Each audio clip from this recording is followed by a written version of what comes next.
Assalamualaikum warahmatullahi wabarakatuh.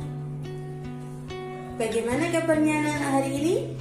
Alhamdulillah, subhanallah, sukses, Allahu Akbar. Alhamdulillah, semoga anak-anak selalu diberikan kesehatan dan anak-anak tetap semangat belajar di rumah, dan Allah selalu memberikan perlindungan kepada anak-anak semua. Amin.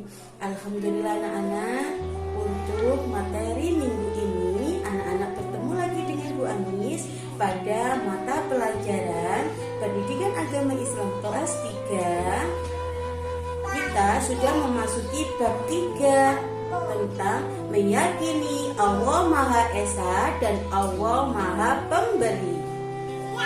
Alhamdulillah, sebelum kita membahas materi untuk minggu ini, mari kita membaca basmalah dulu dan kita berdoa dulu supaya Allah memberikan kita kelancaran dalam belajar, Allah memberikan kemudahan kita dalam belajar, dan diberikan ilmu yang manfaat.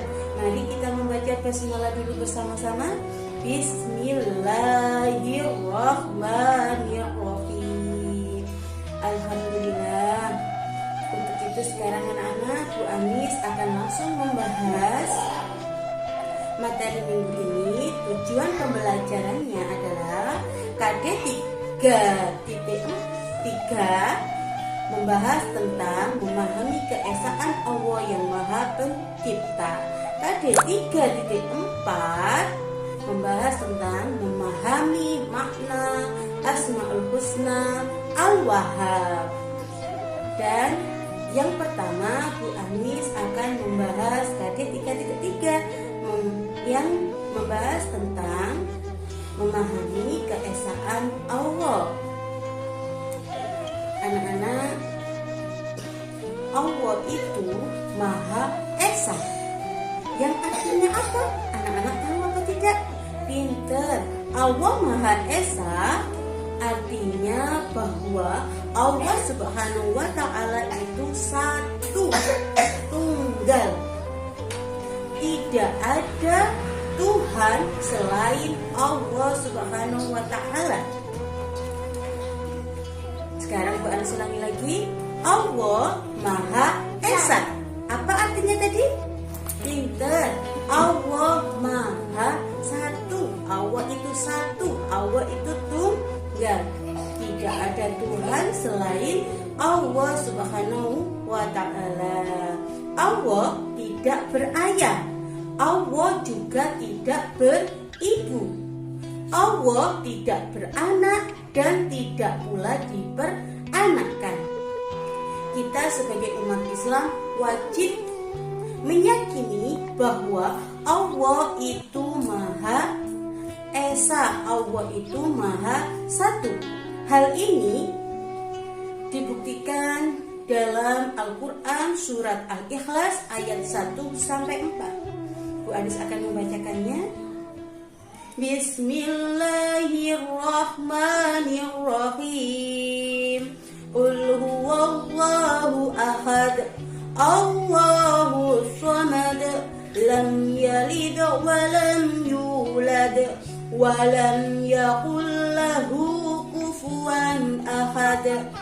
Yang artinya, dengan menyebut nama Allah yang Maha Pengasih, Maha Penyayang.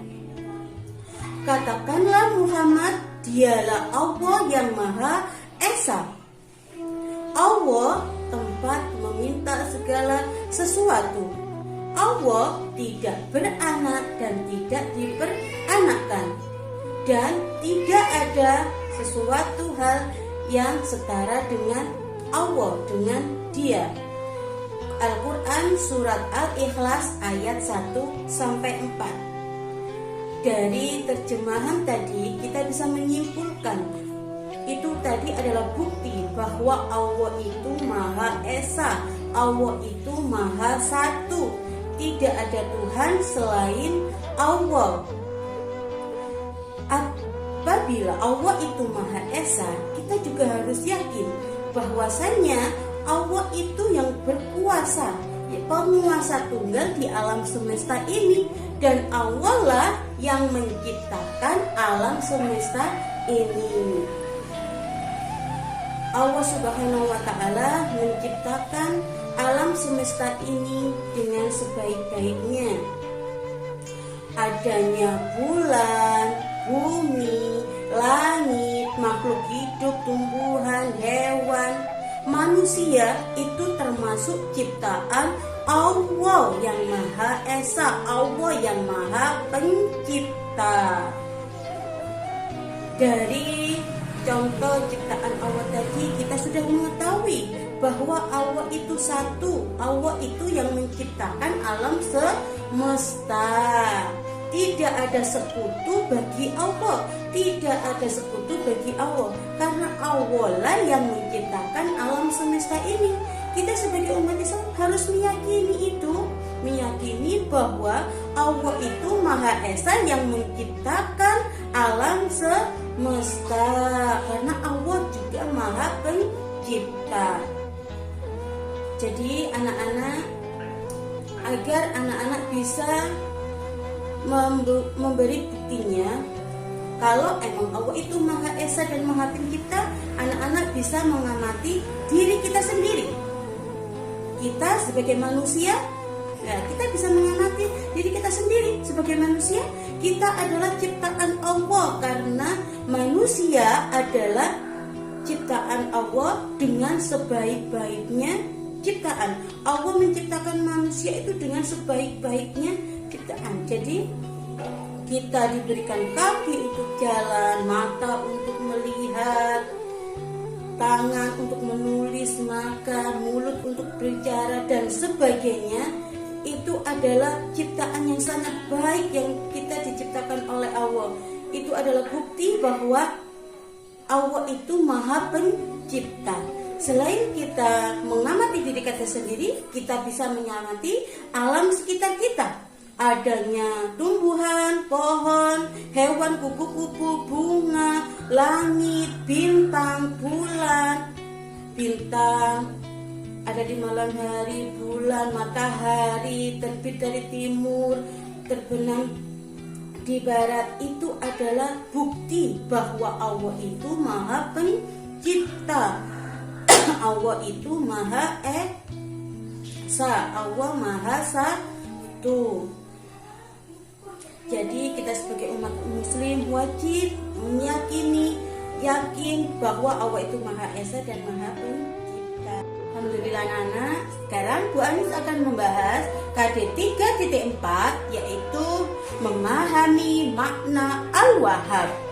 Ada yang tahu Al-Wahhab itu apa? Pinter. Al-Wahhab adalah Asmaul Husna. Apa sih Asmaul Husna? Asmaul Husna adalah nama-nama yang baik bagi Allah, yang jumlahnya ada 99. Dan sekarang kita akan membahas Asmaul Husna Al-Wahhab. Apa sih artinya Asmaul Husna Al-Wahhab? Pinter. Al-Wahhab artinya Allah Maha Pemberi. Apa tadi anak artinya? Al-Wahhab artinya Allah Maha Pemberi. Allah yang memberikan nikmat kepada seluruh makhluknya.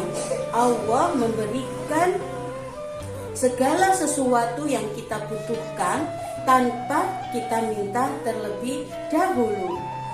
Allah memberikan nikmat kepada setiap makhluknya yang dikehendakinya, baik itu orang yang beriman maupun tidak beriman. Karena Allah itu Al-Wahhab, Allah itu Maha Pemberi, tanpa batas, tanpa syarat, dan tanpa pamrih. Anak-anak, ada firman yang menunjukkan bahwa Allah itu Maha Pemberi. Berikut ini. Asmaul Husna Al-Wahhab terdapat dalam firman Al-Quran Surat Al-Imran ayat 8. Rabbana la tuzigh qulubana ba'da idh hadaitana wa hab lana min ladunka rahmah innaka antal wahhab. Yang artinya, mereka berdoa, ya Tuhan kami, Janganlah engkau condongkan hati kami kepada kesesatan setelah engkau berikan petunjuk kepada kami, dan karuniakanlah kepada kami rahmat dari sisimu. Sesungguhnya engkau maha pemberi. Quran Surat Ali Imran ayat 8. Sebagai umat Islam, kita wajib meyakini bahwa Allah itu maha pemberi. Contoh yang paling bisa kita lihat adalah Allah tiap hari memberikan kita nafas untuk bernafas agar bisa melangsungkan kehidupan kita sehari-hari. Itu adalah salah satu nikmat yang paling besar, nikmat yang paling berharga yang diberikan kepada Allah kepada setiap makhluknya, yang diberikan Allah kepada setiap makhluknya. Jadi kita wajib bersyukur, dan kita sebagai anak Muslim wajib meyakini bahwa Allah itu maha pemberi. Dan anak-anak, bagaimana cara kita bisa menerapkan makna Al-Wahhab dalam kehidupan sehari-hari? Sekarang kita akan membahasnya ya. Anak-anak, Allah maha pemberi itu sangat suka, sangat mencintai orang yang dermawan. Ayo anak-anak, paham apa tidak? Orang dermawan itu apa? Pinter. Orang dermawan adalah orang yang suka membantu, yang senang membantu, menolong orang lain yang lagi membutuhkan. Dan yang paling penting, apabila kita memberikan bantuan kepada orang lain, itu harus dengan ikhlas, tanpa syarat, tanpa pamrih, dan tanpa memandang pujian dari orang lain. Dan di sini Bu Anis akan memberikan contoh kepada anak-anak semua. Di lingkungan sehari-hari kita bisa memahami makna Al-Wahhab itu seperti apa.